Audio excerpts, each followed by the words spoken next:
বিসমিল্লাহির রহমানির রহিম। আজকে ডেস্টিনেশন আমাদের পঞ্চগড় তেঁতুলিয়া চা বাগান, যেটা সিলেটের পরে বাংলাদেশে আহ, দ্বিতীয় চা বাগান হিসেবে পরিচিত, বা বলা যেতে পারে সিলেটের পরে তেঁতুলিয়ার চা বাগান দ্বিতীয় বা সেকেন্ড। তো আমরা আজকে এই সুন্দর রাস্তাটা দিয়ে তেঁতুলিয়া চা বাগানে যাচ্ছি, চা বাগান দেখতে এবং জিরো পয়েন্ট দেখব। আর রাস্তাটা এত সুন্দর হবে এটা আগে কল্পনা করিনি। তো আমরা সকাল সকাল বের হয়েছি। আমাদের বের হওয়ার সময়টা ছিল সকাল 9টা। আরও সকালে বের হওয়ার কথা ছিল, প্রিপারেশন নিতে দেরি হয়ে গেছে। তো যাই হোক, রাস্তাটা অনেক সুন্দর। রাস্তার স্মুথনেস অনেক সুন্দর। তো দুই দিকের প্রাকৃতিক পরিবেশ অনেক সুন্দর।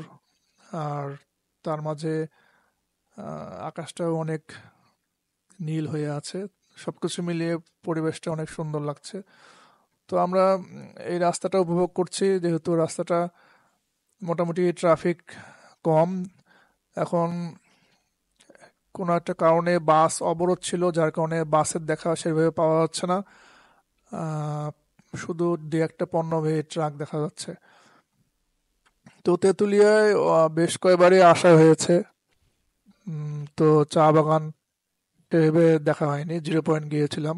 তো আমরা চা বাগানের কথা বলতে বলতে আমাদের বাম দিকে আমাদের চা বাগান দেখতে পাচ্ছি। তার কিছুক্ষণের মধ্যে আমরা একটা ভালো জায়গা দেখে দাঁড়াবো, স্টে করব। সেখান থেকে কাছাকাছি চা বাগান দেখা যায়। তো আমাদের ড্রাইভার ভাই বললেন যে সামনে একটা জায়গা আছে, সেখানে দাঁড়িয়ে খুব কাছাকাছি চা বাগান দেখা যায়, পারলে ওখান থেকে হাত দিয়ে চা বাগান ছোঁয়া যাবে। তো অবশ্যই ছোঁয়া যাবে, যেহেতু এটা বাংলাদেশের মধ্যেই পড়ে। আর চা বাগানের ওপাশে ইন্ডিয়ান বর্ডার।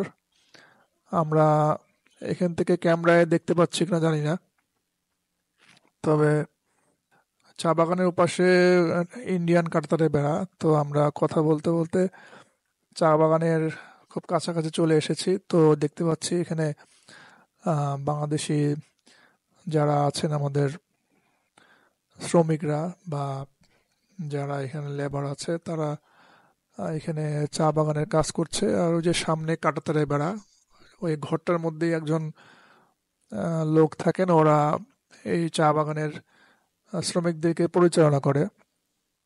তো আমাদের খুব কাছাকাছি চা বাগানটা। আর এপাশে সেই রাস্তাটা, একটা তো গেল মেন রোড জিরো পয়েন্টে যাওয়ার তেঁতুলিয়া, আর একটা হচ্ছে ছোট একটা ন্যারো রাস্তা বাম পাশ দিয়ে আসলো, সেটাতেই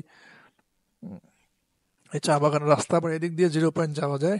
সামনে যে একটা পর্যটন কেন্দ্র আছে, সেই জায়গায় যাওয়া যায়। তো আমরা চা বাগানের সামনে চা পাতাগুলো দেখতে পাচ্ছি। এখানে এখানে স্তূপ করা হয়েছে। এখান থেকে চাগুলো আবার বিভিন্ন রকম পরিবহনে নিয়ে যাওয়া হবে, এগুলো আহ, বাছাই করার উদ্দেশ্যে।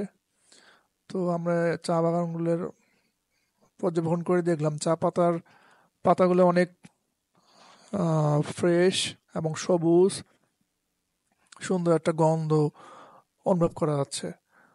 তো আপনারা যারা চা বাগান দেখতে আসেনি, তারা অবশ্যই তেঁতুলিয়া আসলে এই চা বাগান দেখতে আসবেন।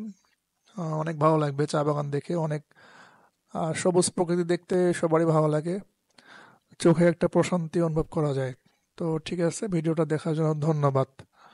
আল্লাহ হাফেজ।